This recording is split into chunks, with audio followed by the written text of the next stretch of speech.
Hello friends, welcome to Janvita creations. ಇವತ್ತಿನ ಡಿಸೈನ್ನ ಹಾಕೋದಕ್ಕೆ 6 ದಾರ ತಗೊಂಡಿದ್ದೀನಿ. ನಿಡಲ್ ಬಂದು 10 ತಗೊಂಡಿದ್ದೀನಿ, 11 ಆದರೂ ಆಗುತ್ತೆ. ಇದೊಂದು ರಿಕ್ವೆಸ್ಟಿಂಗ್ ಡಿಸೈನು. ಸೊ ಒಂದೇ ಸ್ಟೆಪ್ಪಲ್ಲೇ ಹಾಕುವಂಥ ಒಂದು ಹೊಸ ರೀತಿಯ ಕ್ರೋಶ ಕುಚ್ಚು ಡಿಸೈನ್ ಅಂತ ನೆನ್ಬೋದು. ಇದನ್ನು ಸೀರೆ ಪಲ್ಲುಗೆ ಏನಾದರೂ ಹಾಕ್ಕೊಂಡ್ರೆ ಸ್ಟಾರ್ಟಿಂಗಿಂದ ಸೀದಾ ಸೈಡಿಂದನೇ ಹಾಕ್ಕೊಳ್ಳಿ. ನಾನಿಲ್ಲಿ ಸ್ಯಾಂಪಲ್ ಡಿಸೈನ್ ತೋರಿಸ್ತಿರೋದ್ರಿಂದ ಇಲ್ಲಿ ಮಧ್ಯದಿಂದನೇ ಹಾಕ್ತಾಯಿದ್ದೀನಿ, ಸ್ವಲ್ಪ ಬಿಟ್ಟು ಗ್ಯಾಪ್ ಬಿಟ್ಟು ಹಾಕ್ತಾಯಿದ್ದೀನಿ. ಮೊದಲಿಗೆ ಒಂದು ಸಲ ಲಾಕ್ ಮಾಡಿಕೊಂಡೆ. ಲಾಕ್ ಆದಮೇಲೆ ಅದ್ರ ಪಕ್ಕದಲ್ಲಿ ಇನ್ನೊಂದು ಸಲ ಲಾಕ್ ಮಾಡ್ತಾ ಇದ್ದೀನಿ. ಫ್ರೆಂಡ್ಸ್, ಇದನ್ನು ನಾವು ಸಿಂಗಲ್ ಕ್ರೋಶ ಅಂತಲೂ ಕೂಡ ಕರಿತೀವಿ, ಲಾಕ್ ಅಂತಲೂ ಕೂಡ ಕರಿತೀವಿ. ಸ್ಟಾರ್ಟಿಂಗ್ 2 ಟೈಮ್ಸ್ ಲಾಕ್ ಮಾಡೋದ್ರಿಂದ ಸೆಕ್ಯೂರ್ ಆಗಿರುತ್ತೆ, ಬಿಚ್ಚೋಗೋದಿಲ್ಲ ಥ್ರೆಡ್ಡು ಅಂತ ಅಷ್ಟೇ. 2 ಸಲ ಲಾಕ್ ಆದಮೇಲೆ ಒಂದು ಬೀಡನ್ನ ಹಾಕ್ತಾ ಇದ್ದೀನಿ. ಸೊ ಇದಕ್ಕೆ ಕುಚ್ಚನ್ನು ಕಟ್ತಾ ಇಲ್ಲ, ಕುಚ್ಚು ಬದಲಿಗೆ ಒಂದು ಬೀಡನ್ನ ಹಾಕ್ತಾ ಇದ್ದೀನಿ. ಕುಚ್ಚು ಬೇಕು ಅನ್ನೋರು ಬೀಡ್ ಬದಲಿಗೆ ಒಂದು 5 ಚೈನ್ ಹಾಕಿ ಲಾಕ್ ಮಾಡ್ಕೊಳ್ಳಿ. ಬೀಡನ್ನ ಥ್ರೆಡ್ ಒಳಗಡೆ ಹಾಕೊಂಡ್ಮೇಲೆ ಬೀಡ್ ಲಾಕ್ ಮಾಡಿ ಅದನ್ನು ಸ್ಟ್ರೈಟಾಗಿ ಇಟ್ಕೊಂಡು ಎಲ್ಲಿಗೆ ಬರುತ್ತೆ ಅಲ್ಲಿಗೆ ನೋಡಿಕೊಂಡು ಬಟ್ಟೆ ಮೇಲೆ ಲಾಕ್ ಮಾಡ್ತಾ ಇದ್ದೀನಿ. ಈ ರೀತಿ ಲಾಕ್ ಮಾಡ್ಕೊಳ್ತಾ ಇದ್ದೀನಿ. ಲಾಕ್ ಆದಮೇಲೆ ಅದ್ರ ಪಕ್ಕದಲ್ಲಿ ಇನ್ನೊಂದು ಸಲ ಸಿಂಗಲ್ ಕ್ರೋಶನ ಮಾಡ್ತಾ ಇದ್ದೀನಿ. 2 ಸಲ ಸಿಂಗಲ್ ಕ್ರೋಶನ ಮಾಡಿಕೊಂಡೆ. ಇವಾಗ ನಾನು ಚೈನ್ಗಳನ್ನ ಹಾಕ್ಕೊಳ್ತೀನಿ. ಬೀಡನ್ನ ಹಾಕಿ ಬೀಡನ್ನ ಲಾಕ್ ಮಾಡಿ 2 ಸಲ ಸಿಂಗಲ್ ಕ್ರೋಶನ ಮಾಡಬೇಕು. 2 ಸಲ ಸಿಂಗಲ್ ಕ್ರೋಶ ಆದಮೇಲೆ ಇವಾಗ ಚೈನನ್ನು ಹಾಕ್ತಾ ಇದ್ದೀನಿ. 1 2 3 ಚೈನ್ಗಳನ್ನ ಹಾಕಿ ಅದನ್ನು ಸ್ಟ್ರೈಟಾಗಿ ಇಟ್ಕೊಂಡು ಎಲ್ಲಿಗೆ ಬರುತ್ತೆ ಅಲ್ಲಿಗೆ ನೋಡಿಕೊಂಡು ಲಾಕ್ ಮಾಡ್ತಾ ಇದ್ದೀನಿ, ಅಂದರೆ ಸಿಂಗಲ್ ಕ್ರೋಶನ ಮಾಡ್ತಾ ಇದ್ದೀನಿ. 3 ಚೈನ್ನ ಹಾಕಿ ಲಾಕ್ ಮಾಡಿಕೊಂಡೆ. ಇವಾಗ ಮತ್ತೆ 3 ಚೈನ್ನ ಹಾಕ್ತಾ ಇದ್ದೀನಿ. 3 ಚೈನ್ನ ಹಾಕಿ ಸ್ಟ್ರೈಟಾಗಿ ಇಟ್ಕೊಂಡು ಲಾಕ್ ಮಾಡಬೇಕು. ಸೊ ಬೀಡನ್ನ ಹಾಕ್ಕೊಂಡ್ಮೇಲೆ 2 ಟೈಮ್ಸ್ 3 ಚೈನ್ ಬರುತ್ತೆ. 2 ಸಲ 3 ಚೈನ್ನ ಹಾಕಬೇಕು. ಇವಾಗ ಸ್ವಲ್ಪ ಥ್ರೆಡ್ನ ಮೇಲೆತ್ತಿ ಬೀಡನ್ನ ಹಾಕ್ತಾ ಇದ್ದೀನಿ. ಇಲ್ಲಿ ನಾನು ಒಂದು ರಿಂಗ್ ಬೀಡನ್ನ ತೊಗೊಂಡಿದ್ದೀನಿ, ಅದರೊಳಗಡೆ ಇನ್ನೊಂದು ರೌಂಡ್ ಶೇಪ್ ಬೀಡನ್ನ ಹಾಕ್ಕೊಂಡು ಈ ರೀತಿ ಎರಡನ್ನು ಕೂಡ ನಿಡಲ್ ಒಳಗಡೆ ಹಾಕ್ಕೊಳ್ತಿದ್ದೀನಿ. ನಿಡಲ್ ಒಳಗಡೆ ಹಾಕ್ಕೊಂಡ್ಮೇಲೆ ಇದನ್ನು ನಾವು ಥ್ರೆಡ್ಡಿಗೆ ಪಾಸ್ ಮಾಡಬೇಕು. ಇಲ್ಲಿ ಥ್ರೆಡ್ಡನ್ನು ಸ್ವಲ್ಪ ಮೇಲೆತ್ತಿ ಬಿಟ್ಟಿರ್ತೀವಲ್ಲ ಅದರೊಳಗಡೆ ಹಾಕಬೇಕು. ಸೊ 2 ಸಲ 3 ಚೈನ್ ಆದಮೇಲೆ ಬೀಡನ್ನ ಹಾಕ್ಕೊಳ್ತಿರೋದು. ಬೀಡನ್ನ ಥ್ರೆಡ್ ಒಳಗಡೆ ಹಾಕ್ಕೊಂಡ್ಮೇಲೆ ಬೀಡ್ ಲಾಕ್ ಮಾಡಬೇಕು.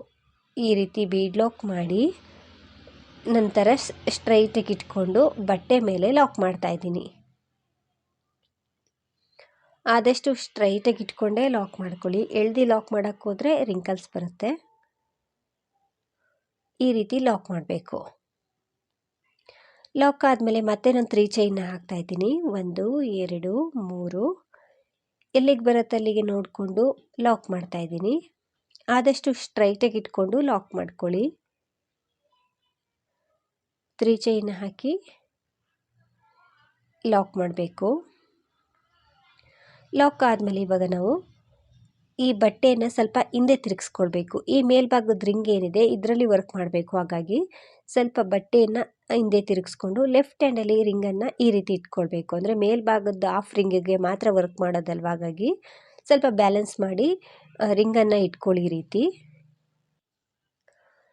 ಇವಾಗ ಸೂಜಿ ಮೇಲೆ 2 ಸಲ ಥ್ರೆಡನ್ನು ಸುತ್ತಕೊಳ್ತಾ ಇದ್ದೀನಿ. 2 ಸಲ ಥ್ರೆಡನ್ನು ಸುತ್ತಕೊಂಡಾಗ ಸೂಜಿ ಮೇಲೆ 3 ಲೂಪ್ ಇರುತ್ತೆ. ಈ ರಿಂಗ್ ಒಳಗಡೆ ನಿಡಲ್ನ ಹಾಕಿ ಥ್ರೆಡನ್ನು ತಂದಾಗ ಸೂಜಿ ಮೇಲೆ 4 ಲೂಪ್ ಇರುತ್ತೆ ಈ ರೀತಿ. ಇವಾಗ ನಾವು 2 ಲೂಪಿಂದ ಥ್ರೆಡನ್ನು ಮೇಲೆ ಪಾಸ್ ಮಾಡ್ಕೊಳ್ಬೇಕು. ಅಂದರೆ 2 ಲೂಪಲ್ಲಿ ಥ್ರೆಡನ್ನು ಎಳ್ಕೊಳ್ಬೇಕು, ಮತ್ತೆರಡು ಲೂಪಲ್ಲಿ ಥ್ರೆಡನ್ನು ಮೇಲೆ ಎಳ್ಕೊಳ್ಬೇಕು, ಮತ್ತೆರಡು ಲೂಪಲ್ಲಿ ಥ್ರೆಡನ್ನು ಮೇಲೆ ಎಳ್ಕೊಳ್ಬೇಕು. ಆವಾಗ ಇಲ್ಲೊಂದು ತ್ರಿಬಲ್ ಕ್ರೋಶ ಕಂಬ ಆಗುತ್ತೆ.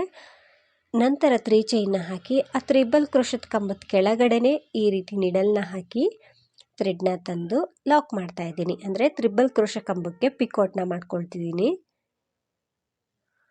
ಈ ರೀತಿ ಕಾಣಿಸುತ್ತೆ. ಮತ್ತೆ ಸೂಜಿ ಮೇಲೆ 2 ಸಲ ಥ್ರೆಡನ್ನು ಸುತ್ತಕೊಂಡು ಈ ರಿಂಗ್ ಒಳಗಡೆ ಹೋಗಿ ಥ್ರೆಡನ್ನು ತಂದು ತ್ರಿಬಲ್ ಕ್ರೋಶ ಕಂಬ ಅಂದರೆ 2 ಲೂಪಿಂದ 1, ಮತ್ತೆರಡು ಲೂಪಿಂದ 1 ಸಲ, ಮತ್ತೆರಡು ಲೂಪಿಂದ 1 ಸಲ ಥ್ರೆಡನ್ನು ಮೇಲೆ ಪಾಸ್ ಮಾಡಿಕೊಂಡೆ. ಆವಾಗ ಒಂದು ತ್ರಿಬಲ್ ಕ್ರೋಶ ಕಂಬ ಆಗುತ್ತೆ.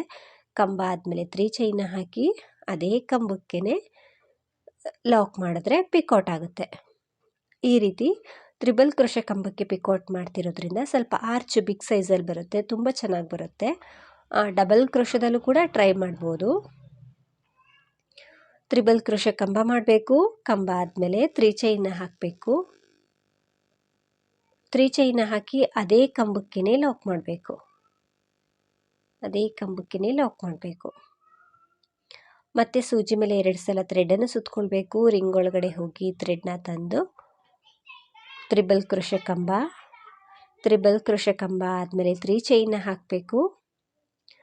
3 ಚೈನ್ನ ಹಾಕಿ ಅದೇ ಕಂಬಕ್ಕೇ ಲಾಕ್ ಮಾಡಬೇಕು. ಈ ರೀತಿ ಪಿಕೋಟ್ನ ಮಾಡ್ಕೊಳ್ಬೇಕು. ಸೊ ಈ ಹಾಫ್ ರಿಂಗಿಗೆ ಎಷ್ಟು ಹಿಡಿಸುತ್ತೋ ನೀಟಾಗಿ ಫಿನಿಶಿಂಗ್ ಬರೋದಕ್ಕೆ ಅಷ್ಟು ಪಿಕೋಟ್ಗಳನ್ನ ಮಾಡಬೇಕು. ಆದಷ್ಟು ಕಂಬಗಳನ್ನ ನೀಟಾಗಿ ಹಾಕ್ಕೊಳ್ಳಿ. ತ್ರಿಬಲ್ ಕ್ರೋಶೆ ಕಂಬ ಆದಮೇಲೆ 3 ಚೈನ್ನ ಹಾಕಿ ಅದೇ ಕಂಬಕ್ಕೇ ಲಾಕ್ ಮಾಡ್ತಾ ಇದ್ದೀನಿ. ಲಾಕ್ ಮಾಡಿಕೊಂಡು ಈ ರೀತಿ ಪಿಕಾಟ್ಸ್ಗಳು ಬರುತ್ತೆ. ಪೂರ್ತಿ ಹಾಕಿ ತೋರಿಸ್ತೀನಿ, ಎಷ್ಟು ಪಿಕಾಟ್ ಬೇಕು ಅಂತ ಹೇಳ್ತೀನಿ. ಫ್ರೆಂಡ್ಸ್, ಈ ರೀತಿ ಬಂದಿದೆ ಡಿಸೈನು. ಇದಕ್ಕೆ ನನಗೆ ಇಲ್ಲಿ 9 ಪಿಕಾಟ್ಗಳು ಬಂದಿದೆ. ಬೇಕು ಅಂದರೆ ಮಧ್ಯದಲ್ಲಿ ಒಂದು ಬೀಡನ್ನ ಹಾಕ್ಕೊಳ್ಬೋದು, ಬೇಡ ಅಂದರೆ ಸ್ಕಿಪ್ ಮಾಡ್ಬೋದು. 9 ಪಿಕಾಟ್ಗಳಾದಮೇಲೆ ಈ 3 ಚೈನ್ ಇರುತ್ತಲ್ವ ಪಕ್ಕದಲ್ಲಿ, ಅಂದರೆ ಸ್ಟಾರ್ಟಿಂಗು ಬೀಡನ್ನ ಹಾಕೋಕ್ಕೂ ಮುಂಚೆ 3 ಚೈನ್ನ ಹಾಕಿರ್ತೀವಲ್ಲ, ಆ ಲಾಕ್ಗೆ ಲಾಕ್ ಮಾಡಬೇಕು.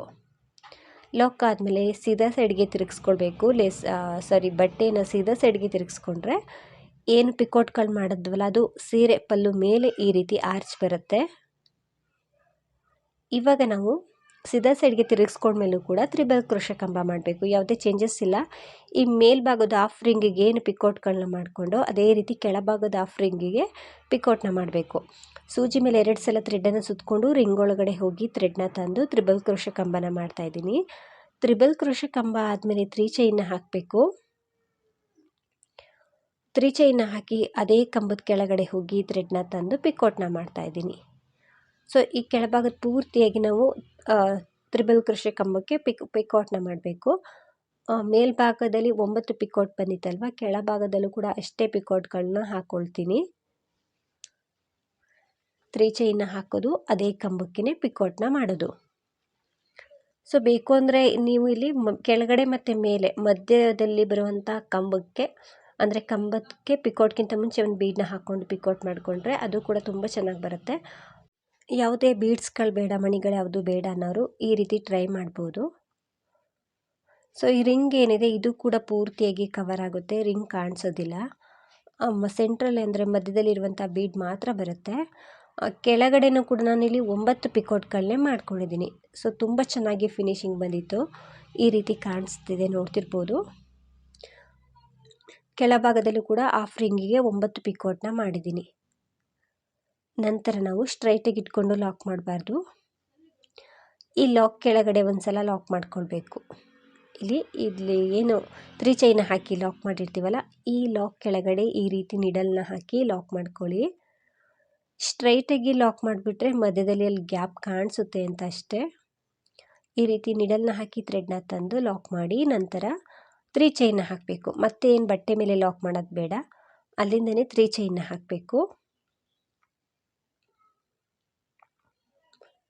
ಅಲ್ಲಿ ಕೆಳಗಡೆ ಹೋಗಿ ಥ್ರೆಡ್ನ ತರ್ತೀವಲ್ಲ, ಅಲ್ಲೊಂದು ಸ್ಲಿಪ್ ನಾಟ್ ರೀತಿ ಬರುತ್ತೆ, ಅಥವಾ ಸಿಂಗಲ್ ಕ್ರೋಶ ಆದರೂ ಮಾಡ್ಕೊಳ್ಬೋದು, ಸ್ಲಿಪ್ ನಾಟ್ ಆದರೂ ಮಾಡ್ಕೊಳ್ಬೋದು. ಸೊ 3 ಚೈನ್ನ ಹಾಕಿ ಲಾಕ್ ಮಾಡಿಕೊಂಡೆ. ನಂತರ ಬೀಡನ್ನ ಹಾಕ್ತಾಯಿದ್ದೀನಿ. ಆವಾಗಲೇ ಹೇಳಿದೆ ನಾನು, ಬೀಡ್ ಬೇಡ ಅನ್ನೋರು ಈ ರೀತಿ ಇದ್ರ ಬದಲಿಗೆ 5 ಚೈನ್ನ ಹಾಕಿ ಲಾಕ್ ಮಾಡ್ಕೊಳ್ಳಿ. ಇದೇ ಪ್ಲೇಸಲ್ಲಿ ಕುಚ್ಚು ಬರುತ್ತೆ, ಅಂದರೆ ಕುಚ್ಚು ಕಟ್ಟೋದಿದ್ರೆ 5 ಚೈನ್ನ ಹಾಕ್ಕೊಳ್ಳಿ. ಕುಚ್ಚು ಯಾವುದು ಬೇಡ ಅಂದರೆ ಈ ಡಿಸೈನ್ಗೆ ಈ ರೀತಿ ಬೀಡನ್ನ ಹಾಕ್ಕೊಳ್ಳಿ. ಸೊ ನಾನು ಕುಚ್ಚನ್ನು ಕಟ್ತಾ ಇಲ್ಲ ಅಲ್ವಾ, ಅದ್ರ ಬದಲಿಗೆ ಒಂದು ಬೀಡನ್ನ ಹಾಕ್ತಾ ಇದ್ದೀನಿ ಅಷ್ಟೇ. ಬೀಡ್ ಲಾಕ್ ಆದಮೇಲೆ ಬಟ್ಟೆ ಮೇಲೆ ಲಾಕ್ ಮಾಡ್ತಾ ಇದ್ದೀನಿ. ಬಟ್ಟೆ ಮೇಲೆ ಒಂದು ಸಲ ಲಾಕ್ ಮಾಡ್ಕೊಂಡಿದ್ದಾದಮೇಲೆ ಮತ್ತೆ ನಾವು 3 ಚೈನ್ನ 2 ಟೈಮ್ಸ್ ಹಾಕಬೇಕು. ಈ ರೀತಿ ನೀಟಾಗಿ ಫಿನಿಶಿಂಗ್ ಬರುತ್ತೆ ಆರ್ಚು. ಸೊ ಫ್ಲವರ್ ರೀತಿಯಾಗೇ ಕಾಣಿಸುತ್ತೆ ಇದು. ಮತ್ತೆ ನಾನು 3 ಚೈನ್ನ ಹಾಕ್ತಾ ಇದ್ದೀನಿ. ಈ ಬೀಡ್ ಆದಮೇಲೆ 3 ಚೈನ್ನ ಹಾಕಿ ಲಾಕ್ ಮಾಡ್ತಾ ಇದ್ದೀನಿ. 3 ಚೈನ್ನ ಹಾಕಿ ಲಾಕ್ ಮಾಡಿ ಮತ್ತೆ 3 ಚೈನ್ನ ಹಾಕ್ಕೊಳ್ತಿದ್ದೀನಿ.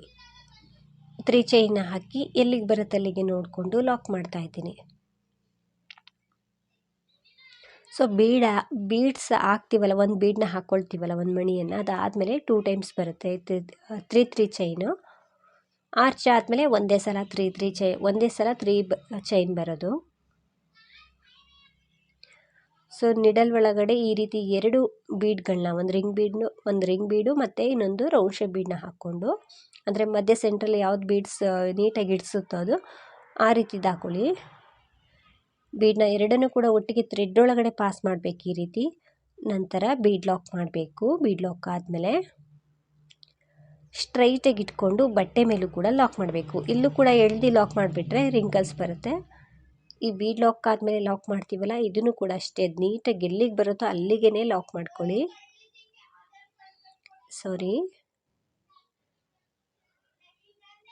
ಅದು ನೀಟಾಗಿ ಲಾಕ್ ಮಾಡಲಿಲ್ಲ ಅಂದರೆ ಫಿನಿಶಿಂಗ್ ಅಷ್ಟೊಂದು ಚೆನ್ನಾಗಿ ಬರೋದಿಲ್ಲ. ಒಂದೇ ಒಂದು ಥ್ರೆಡ್ ಮಿಸ್ ಆದರೂ ಕೂಡ ನಾವು ಮತ್ತೆ ಬಿಚ್ಚಿ ಹಾಕ್ಕೊಳ್ಬೇಕಾಗುತ್ತೆ. ಲಾಕ್ ಆದಮೇಲೆ ಇವಾಗ 3 ಚೈನ್ನ ಹಾಕ್ತಾಯಿದ್ದೀನಿ. ಸೊ 3 ಚೈನ್ನ ಹಾಕ್ಕೊಂಡ್ಮೇಲೆ ನಾವು ಮೇಲ್ಭಾಗದ ಹಾಫ್ ಚೈನಿಗೆ ಪಿಕೋಟ್ನ ಮಾಡಬೇಕು. 3 ಚೈನ್ನ ಹಾಕಿ ಲಾಕ್ ಮಾಡಿ. ಇವಾಗ ನೋಡ್ತಿರ್ಬೋದು ಈ ರೀತಿ ಲೆಫ್ಟ್ ಹ್ಯಾಂಡಲ್ಲಿ ನಾವು ಸ್ವಲ್ಪ ಬಟ್ಟೆನ ಹಿಂದೆ ತಿರುಗಿಸ್ಕೊಂಡು ಈ ಬೀಡನ್ನ ಕೆಳಗಡೆ ಈ ರೀತಿ ಫೋಲ್ಡ್ ಮಾಡಿಕೊಂಡು ಈ ಮೇಲ್ಭಾಗದ ಹಾಫ್ ರಿಂಗಿಗೆ ಪಿಕೋಟ್ನ ಮಾಡಬೇಕು. ಹಾಗಾಗಿ ಸೂಜಿ ಮೇಲೆ 2 ಸಲ ಥ್ರೆಡನ್ನು ಸುತ್ಕೊಳ್ತೀನಿ. ರಿಂಗ್ ಒಳಗಡೆ ಹೋಗಿ ಥ್ರೆಡ್ನ ತಂದು ಸೂಜಿ ಮೇಲೆ 4 ಲೂಪ್ ಇರುತ್ತೆ, ಅಂದರೆ 4 ದಾರ ಇರುತ್ತೆ. 2 ದಾರದಿಂದ ಒಂದು ಸಲ, ಮತ್ತೆರಡು ದಾರದಿಂದ ಒಂದು ಸಲ, ಮತ್ತೆರಡು ದಾರದಿಂದ ಒಂದು ಸಲ ಥ್ರೆಡನ್ನು ಮೇಲ್ ಪಾಸ್ ಮಾಡಿಕೊಂಡ್ರೆ ತ್ರಿಬಲ್ ಕ್ರೋಶೆ ಕಂಬ ಆಗುತ್ತೆ. ಅದಾದಮೇಲೆ 3 ಚೈನ್ನ ಹಾಕಿ ಅದೇ ಕಂಬಕ್ಕೆ ನಾನು ಪಿಕೋಟ್ನ ಮಾಡಿಕೊಂಡೆ. ಇದೇ ರೀತಿ ಸ್ಟಾರ್ಟಿಂಗ್ ಆರ್ಚ್ ರೀತಿಯೇ ಇಲ್ಲೂ ಕೂಡ 9 ಪಿಕೋಟ್ಗಳನ್ನ ಮಾಡ್ಕೊಳ್ತೀನಿ. ಸೊ ತ್ರಿಬಲ್ ಕ್ರೋಶೆ ಕಂಬದಲ್ಲಿ ಪಿಕೋಟ್ ಮಾಡ್ತಿರೋದ್ರಿಂದ ನಮಗೆ 9 ಪಿಕೋಟ್ ಹಾಕಿದ್ರೆ ಸಾಕಾಗುತ್ತೆ.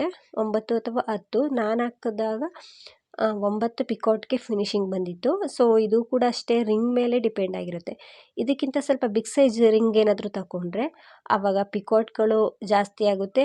ಆರ್ಚ್ ಕೂಡ, ಅಂದರೆ ಏನು ಫ್ಲವರ್ ಆರ್ಚ್ ರೀತಿಯಾಗಿ ಬರ್ತಿದೆಯಲ್ವ, ಇದು ಕೂಡ ಬಿಗ್ ಸೈಜಲ್ಲಿ ಕಾಣಿಸುತ್ತೆ. ತ್ರಿಬಲ್ ಕ್ರೋಶೆ ಕಂಬ ಮಾಡಬೇಕು, ಅದಕ್ಕೇ 3 ಚೈನ್ನ ಹಾಕಿ ಪಿಕೋಟ್ನ ಮಾಡಬೇಕು. ಸೊ ಪೂರ್ತಿಯಾಗಿ ಹಾಕ್ಕೊಳ್ತೀನಿ. 9 ಪಿಕೋಟ್ನ ಮಾಡ್ಕೊಂಡಿದ್ದೀನಿ. ಇಲ್ಲಿ 3 ಚೈನ್ ಲಾಕ್ ಇದೆಯಲ್ವಾ, ಈ 3 ಚೈನ್ ಲಾಕ್ ಮೇಲೆ ಲಾಕ್ ಮಾಡ್ತಾ ಇದ್ದೀನಿ. ಈ ರೀತಿ ಸ್ಟ್ರೈಟಾಗಿ ಇಟ್ಕೊಂಡಾಗ ಅದು ಎಲ್ಲಿಗೆ ಬರುತ್ತೆ ಅಲ್ಲಿಗೆ ಲಾಕ್ ಮಾಡ್ಕೊಳ್ಳಿ. ಅಂದರೆ ಪಕ್ಕದಲ್ಲಿ 3 ಚೈನ್ ಇರುತ್ತಲ್ವ, ಆ ಲಾಕ್ಗೆ ಕರೆಕ್ಟಾಗಿ ಬರುತ್ತೆ. ನಂತರ ಸೀದಾ ಸೈಡ್ಗೆ ಸ್ವಲ್ಪ ಬಟ್ಟೆಯನ್ನು ತಿರುಗಿಸ್ಕೊಳ್ಬೇಕು.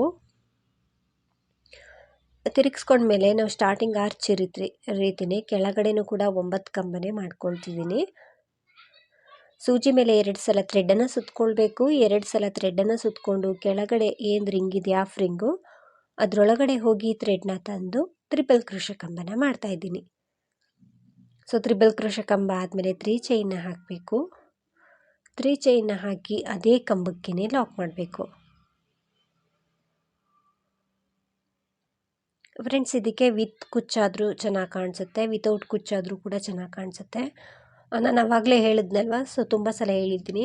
ನಿಮಗೇನಾದರೂ ಈ ಡಿಸೈನ್ಗೆ ಕುಚ್ಚು ಬೇಕು ಅಂದರೆ ನಾನೇನು ಮಧ್ಯದಲ್ಲಿ ಬೀಡ್ ಬರೋ ಹಾಗೆ ಬೀಡನ್ನ ಹಾಕ್ಕೊಂಡಿದ್ದೀನಲ್ವ, ಆ ಬೀಡನ್ನ ಸ್ಕಿಪ್ ಮಾಡಿ ಅದೇ ಜಾಗದಲ್ಲಿ 5 ಚೈನ್ನ ಹಾಕಿ ಲಾಕ್ ಮಾಡಿಕೊಂಡ್ರೆ ನೀವು ಕುಚ್ಚನ್ನು ಕಟ್ಕೊಳ್ಬೋದು. ಸೊ ಮೇಲ್ಭಾಗದಲ್ಲಿ 9 ಕಂಬಗಳು, ಕೆಳಭಾಗದಲ್ಲಿ 9 ಕಂಬ ಪಿಕೋಟ್ನ ಮಾಡಿದ್ದೀನಿ. ಇವಾಗ ನಾವು ಈ ಲಾಕ್ ಕೆಳಗಡೆ ಹೋಗಿ ಥ್ರೆಡನ್ನು ತಂದು ಲಾಕ್ ಮಾಡ್ತಾಯಿದ್ದೀನಿ, ಅಂದರೆ ಸಿಂಗಲ್ ಕ್ರೋಶನ ಮಾಡ್ಕೊಳ್ತಾ ಇದ್ದೀನಿ. ಸಿಂಗಲ್ ಕ್ರೋಶ ಆದಮೇಲೆ 3 ಚೈನ್ನ ಹಾಕ್ತಾಯಿದ್ದೀನಿ. 3 ಚೈನ್ನ ಹಾಕಿ ಎಲ್ಲಿಗೆ ಬರುತ್ತೆ ಅಲ್ಲಿಗೆ ನೋಡಿಕೊಂಡು ಲಾಕ್ ಮಾಡ್ತಾಯಿದ್ದೀನಿ. ಫ್ರೆಂಡ್ಸ್, ಇದು 3 ಚೈನ್ ಬಂದು ಸ್ವಲ್ಪ ಗ್ಯಾಪ್ ಇರಲಿ ಅನ್ನೋ ಕಾರಣಕ್ಕೆ ಹಾಕ್ತಾಯಿದ್ದೀನಿ. ಇಷ್ಟೊಂದು ಗ್ಯಾಪ್ ಬೇಡ ಅನ್ನೋರು ಆರ್ಚ್ ಆದ ತಕ್ಷಣ 1-2 ಸಲ ಸಿಂಗಲ್ ಕ್ರೋಶ ಮಾಡ್ಬೋದು, ಅಥವಾ 1 ಸಿಂಗಲ್ ಕ್ರೋಶನಾದರೂ ಮಾಡ್ಬೋದು. ಕುಚ್ಚು ಕಟ್ಟೋದಾದರೆ ಇಷ್ಟೊಂದು ಗ್ಯಾಪ್ ಬೇಕೇ ಬೇಕು, ಇಲ್ಲಾಂದರೆ ಅಷ್ಟೊಂದು ಚೆನ್ನಾಗಿ ಕಾಣಿಸೋದಿಲ್ಲ. ನೀಟಾಗಿ ಬರುತ್ತೆ, ಗ್ಯಾಪು ಕೂಡ ಕರೆಕ್ಟಾಗಿ ಇರುತ್ತೆ ಈ ಡಿಸೈನ್ಗೆ. ಬೀಡನ್ನ ಹಾಕ್ಕೊಂಡು ಬೀಡನ್ನ ಲಾಕ್ ಮಾಡಿಕೊಂಡು ನಂತರ ಬಟ್ಟೆ ಮೇಲೆ ಲಾಕ್ ಮಾಡಿಕೊಂಡೆ. ಸೊ ಇದೇ ರೀತಿ ನಾನು ಇನ್ನೂ ಒಂದು ಆರ್ಚನ್ನು ಮಾಡಿ ತೋರಿಸ್ತೀನಿ. ನೀವೇನಾದರೂ ಸೀರೆಗೆ ಹಾಕ್ಕೊಂಡ್ರೆ ಸೀರೆ ಪಲ್ಲುವಿಂದ ಇದೇ ರೀತಿ ಹಾಕ್ಕೊಳ್ಳಿ. ಕುಚ್ಚು ಬೇಕು ಅಂದರೆ ಬೀಡ್ ಬದಲಿಗೆ 5 ಚೈನ್ನ ಹಾಕ್ಕೊಳ್ಳಿ. ಫ್ರೆಂಡ್ಸ್, ಇದಕ್ಕೆ ನಾನು 3 ಆರ್ಚನ್ನು ಮಾಡಿದ್ದೀನಿ, ನೋಡ್ತಿರ್ಬೋದು. ಈ ರೀತಿ ಡಿಸೈನ್ ಬರ್ತಾ ಹೋಗುತ್ತೆ. ಸ್ಟಾರ್ಟಿಂಗಿಂದ ಎಂಡಿಂಗ್ ತನಕ ಇದೇ ರೀತಿಯಾಗಿ ಬರುತ್ತೆ. ಕೊನೆಯಲ್ಲಿ ಬೀಡ್ ಆದಮೇಲೆ 2 ಸಲ ಲಾಕ್ ಮಾಡಿ ಒಂದು 2-3 ಚೈನ್ಗಳನ್ನ ಎಕ್ಸ್ಟ್ರಾ ಹಾಕಿ ಥ್ರೆಡನ್ನು ಕಟ್ ಮಾಡಿಕೊಂಡೆ. ಥ್ರೆಡನ್ನು ಕಟ್ ಮಾಡಿ ಇದನ್ನು ಸ್ವಲ್ಪ ಗಮ್ ಹಾಕಿ ಹಿಂದೆ ಅಂಟಿಸ್ಕೊಳ್ತೀನಿ. ಕುಚ್ಚು ಏನಾದರೂ ನೀವು ಪ್ಲೇಸ್ ಬಿಟ್ಟಿದ್ರೆ ಕುಚ್ಚು ಜೊತೆಗೇ ಸೇರಿಸ್ಕೊಂಡು ಕಟ್ಕೊಳ್ಳಿ. ಈ ರೀತಿ ಡಿಸೈನ್ ಬಂದಿದೆ. ಸೊ ತುಂಬ ಚೆನ್ನಾಗಿ ಬಂದಿದೆ, ನೀಟಾಗಿ ಫಿನಿಶಿಂಗ್ ಬಂದಿದೆ. ಸೊ ಇದು ಮೇಲ್ಭಾಗದಲ್ಲಿ ಹಾಫ್ ಆರ್ಚ್ ಬರೋದ್ರಿಂದ ತುಂಬ ಗ್ರ್ಯಾಂಡ್ ಲುಕ್ ಕೊಡುತ್ತೆ. ಫ್ಲವರ್ ರೀತಿಯಾಗಿ ಕಾಣಿಸುತ್ತೆ, ಈ ರೀತಿ ಕಾಣಿಸುತ್ತೆ. ಪ್ರೈಸ್ ಬಂದು ಇದಕ್ಕೆ ನೀವು 600-700 ಅರೌಂಡ್ ಚಾರ್ಜ್ ಮಾಡ್ಬೋದು. ಸ್ವಲ್ಪ ಥ್ರೆಡ್ ವರ್ಕ್ ಇರುತ್ತೆ, ಅಂದರೆ ಕಂಬ ಮಾಡಿ ಪಿಕೌಟ್ ಮಾಡೋದೆಲ್ಲ ಇರುತ್ತಲ್ವ, ಸ್ವಲ್ಪ ಥ್ರೆಡ್ ವರ್ಕ್ ಇರುತ್ತೆ. ಸೊ ಬೀಡ್ ಬೇಡ ಅಂದರೆ ಇದನ್ನು ಕೂಡ ನೀವು ಸ್ಕಿಪ್ ಮಾಡ್ಬೋದು. ಇದ್ರ ಬದಲಿಗೆ ಒಂದು 2 ಸಲ ಸಿಂಗಲ್ ಕ್ರೋಶನ್ ಆದರೂ ಮಾಡ್ಬೋದು. ಸೊ ಚೇಂಜಸ್ ಮಾಡಿ ಹಾಕ್ಕೊಳ್ಬೋದು ಫ್ರೆಂಡ್ಸ್. ಈ ಡಿಸೈನ್ನ ಈಗೇ ಹಾಕ್ಕೊಳ್ಬೇಕು ಅಂತೇನಿಲ್ಲ. ಹಾಗೆಯೇ ಪ್ರೈಸು ಕೂಡ ನಿಮ್ಮ ಪ್ಲೇಸ್ ಮೇಲೆ ಡಿಪೆಂಡ್ ಆಗಿರುತ್ತೆ, ಹೆಚ್ಚು ಕಡಿಮೆ ಮಾಡ್ಕೊಳ್ಬೋದು. ಫ್ರೆಂಡ್ಸ್, ಈ ಡಿಸೈನ್ ಎಲ್ರಿಗೂ ಕೂಡ ಇಷ್ಟ ಆಗಿದೆ ಅಂದ್ಕೊಳ್ತೀನಿ. ನೀವೇನಾದರೂ ಫಸ್ಟ್ ಟೈಮ್ ನೋಡ್ತಿದ್ರೆ, ಹೊಸಬ್ರಾಗಿದ್ದರೆ ಪ್ಲೀಸ್ ಸಬ್ಸ್ಕ್ರೈಬ್ ಮಾಡಿ ಸಪೋರ್ಟ್ ಮಾಡಿ. ಫೇಸ್ಬುಕ್ಕಲ್ಲಿ ಏನಾದರೂ ನೋಡ್ತಿದ್ರೆ ಫೇಸ್ಬುಕ್ ಪೇಜನ್ನು ಫಾಲೋ ಮಾಡಿ. ಆದಷ್ಟು ವಿಡಿಯೋನ ಲೈಕ್ ಮಾಡಿ, ಶೇರ್ ಮಾಡಿ. ನೀವೊಮ್ಮೆ ಟ್ರೈ ಮಾಡಿ ಡಿಸೈನ್ ಹೇಗಿದೆ ಅಂತ ಕಮೆಂಟ್ ಮೂಲಕ ತಿಳಿಸಿ. ಹಾಗೆಯೇ ಈ ಡಿಸೈನ್ನ ಈವನ್ ಬಿಗಿನರ್ಸು ಕೂಡ ಹಾಕ್ಕೊಳ್ಬೋದು, ಕಷ್ಟ ಏನಿಲ್ಲ. ತುಂಬ ಅಂದರೆ ತುಂಬಾ ಈಸಿ ಇದೆ. ಹಾಗೆಯೇ ಒಂದೇ ಸ್ಟೆಪ್ಪಲ್ಲಿ ಹಾಕುವಂಥ ಡಿಸೈನು ಕೂಡ ತುಂಬ ಚೆನ್ನಾಗಿ ಬರುತ್ತೆ. ಎಲ್ಲರೂ ಕೂಡ ಒಮ್ಮೆ ಟ್ರೈ ಮಾಡಿ, ತುಂಬ ನೀಟಾಗಿ ಫಿನಿಶಿಂಗ್ ಬರುತ್ತೆ. Thank you.